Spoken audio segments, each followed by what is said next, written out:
Hey, Spencer here, back with video presentation number 3. So let's jump right into it.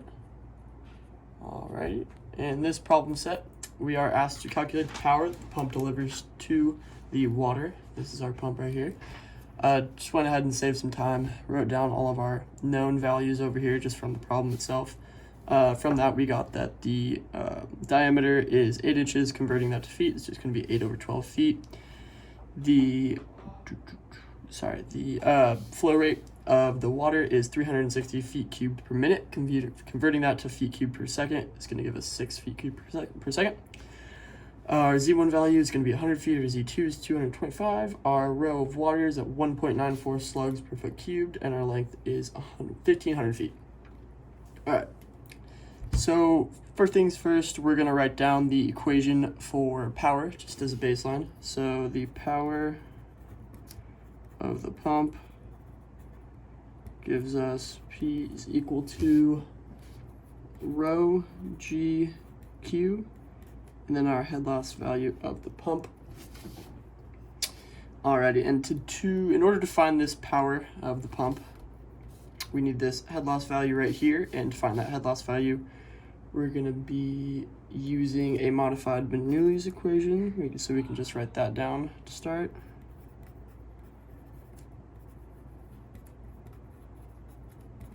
Alright, we're going to go ahead and derive that from P1 C1 plus V1 squared over 2G equals P2 over Z2 plus V2 squared over 2G plus our total head loss value minus our head loss value of the pump. So from here we can start canceling some stuff out. We know that our P1 is equal to our P2 because they're both open to the atmosphere as shown in the problem. So we can go ahead and cancel those both out. Atmospheric pressure. And our V1 value is going to equal our V2 value as well. All right, so from there, those cancel out. And we get that we're going to add our head loss of the power over here to the other side. So the HP is equal to Z2 minus Z1 plus our total head loss value. All right, just going to go ahead and underline these equations. These are going to be our two main equations that we're going to be using. But in order to use these equations, we need to figure out what we need to put in them, if that makes any sense.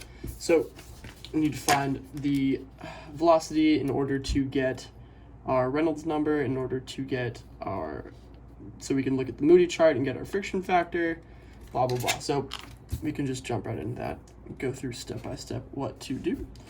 All right, so first step, we are going to find our velocity value.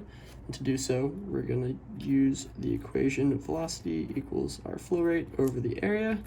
So in this case, it's going to be 6 feet cubed per second over our area, which is going to be pi over 4 times our diameter, which is 8 over 12 feet.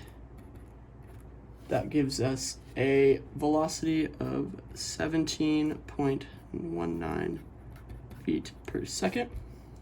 Perfect.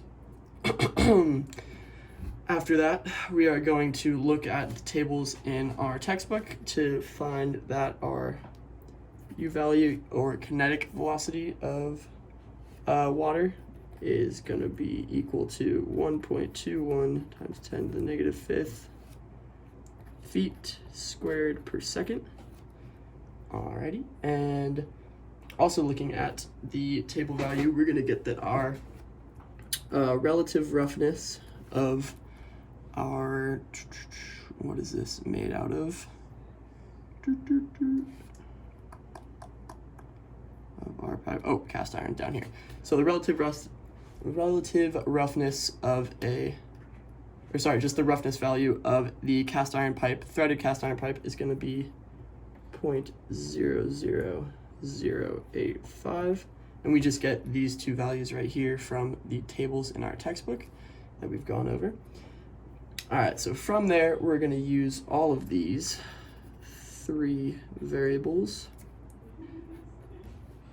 to get our Reynolds number. So I guess we don't use this yet, but that's the next step. Anyway, to get our Reynolds number, we get that Reynolds is equal to the velocity times the diameter over our U value. And this is just the simplified Reynolds value. Reynolds number we can that we derived from the original one, which is Reynolds is equal to rho VL mu, and that just simplifies down into this. Perfect. So from there, just going to plug our values in and get that 17.19 feet per second times our diameter, which is 8 over 12 feet, over our U value for water, which is 1.21 times 10 to the negative 5th feet squared per second. And that is going to give us a Reynolds value of 947,107.44. Perfect. Next step, we are going to get our relative roughness. Let's see if I can get a piece of paper here. 1 second. All right. Try to slide this out, but still keep it in the frame. All right, this should hopefully work. Just gonna hold it down. All right, from here, we got our Reynolds number. We are going to want to get our relative roughness. So to do so, our relative roughness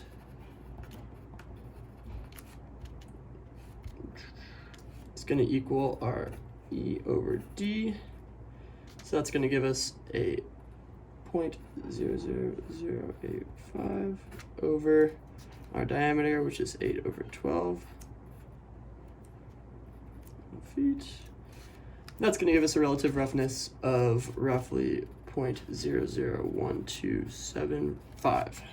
All right, with these 2 variables established, we can look at our Moody diagram.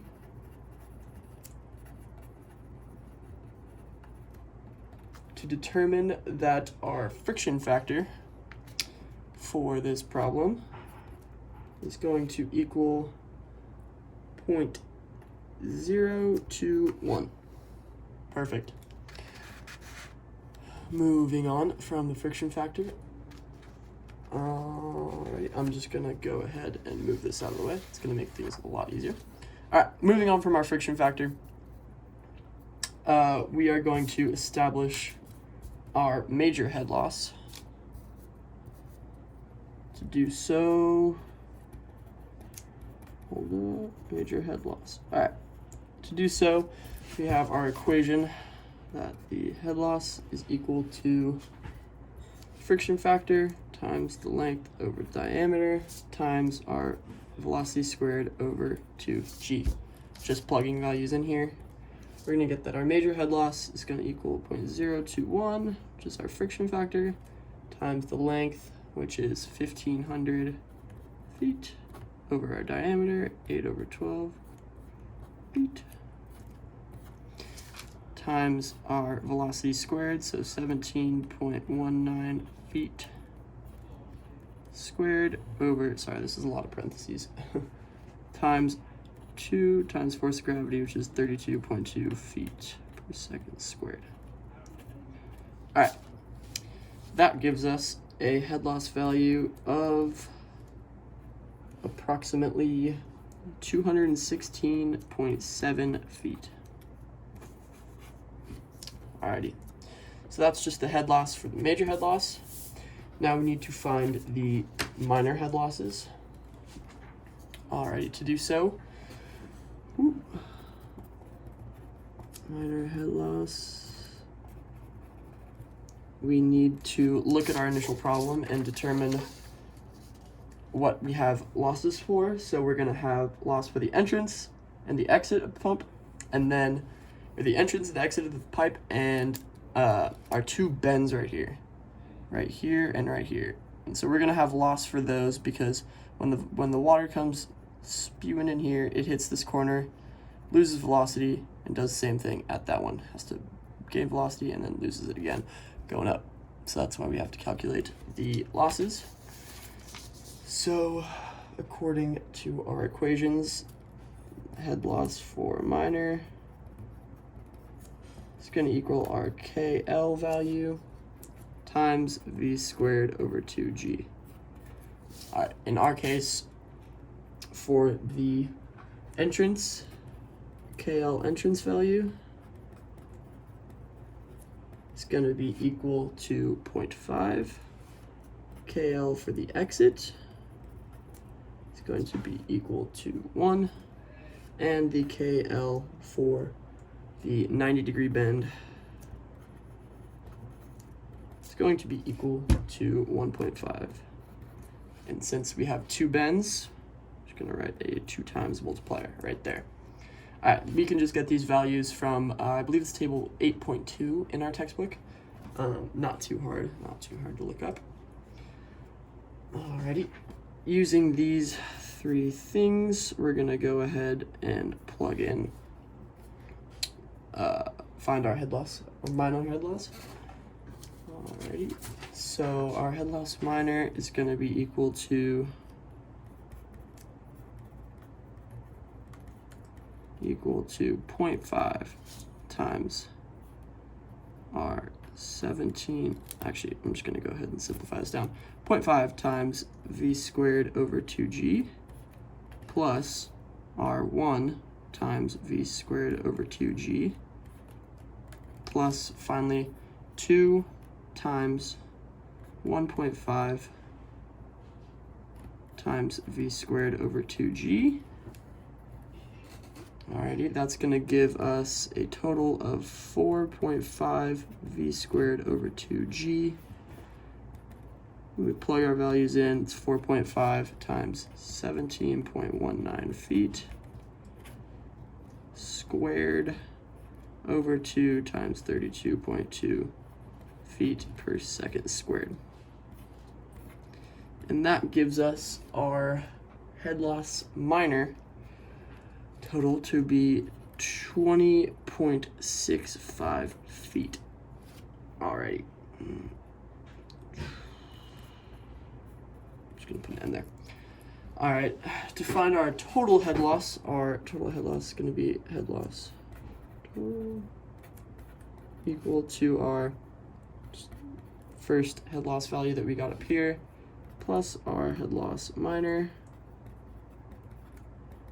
And that is going to be equal to 216.7 feet plus 20.65 feet, which gives us a head loss total of 237.35 feet.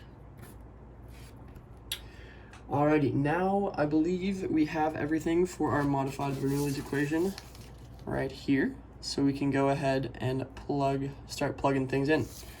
I'll just go ahead and write it down again. Our head loss of the pump is equal to Z2 minus Z1 plus head loss total.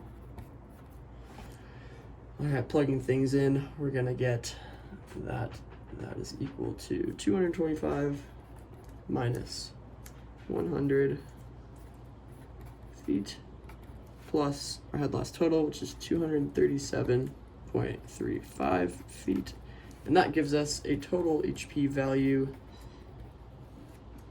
of 362.35 feet. Alrighty, from there we get to take that value and plug it into our original power equation so we can find our power of the pump. Pretty simple. We're gonna take this over here, just move up here. So our power is equal to our rho of water times gravity times our flow rate times our HP value. Plugging things in, 1.94 slug foot cubed, so power, times that is in metric, 32.2 feet per second squared, times our Q value, which it was 6 feet cubed per second, times our HP value, which is 362.35 feet. Sorry, I ran out of room here. All right, that is going to give us a power value of 130,000. No, 135,811.68 feet foot-pound per second. Converting this into horsepower is pretty simple. All you gotta do is divide by 550. So doing so, we get that our power value is equal to 246.93 horsepower. Just gonna double check that calculator. Yep. Alrighty, and that is our final value for the power of the pump. Go ahead and sign this real quick. I'll sign it up here. Just to see that it's mine. Just a quick overview of the problem real quick. We established the power equation and the modified Bernoulli's equation. From there we found our velocity. From our tables in the textbook, we got our kinematic velocity of water as well as our roughness value. From there we found our Reynolds number using this equation for Reynolds. Then we found our relative roughness using the relative roughness equation. Then we went to Moody's diagram using those two variables, and we found that our friction force was roughly equal to 0.021. From there we found our major head loss using this equation, just plug and chug. Got that to be 216.7 feet. Then we went ahead and found our minor losses. We did so establishing the entrance, exit, as well as the two bends in the pipe. We took those into account. We got the KL values for those three things via our tables in the textbook, and then we just plugged it in, got that our head loss minor was 20.65, added them together to get our head loss total. From there, we plugged all of our values into our modified Bernoulli's equation right here to get our HP value, and from there we use that HP value to get the power using this power equation. Relatively simple. Hopefully that made sense. And that should be it for this problem. Thanks.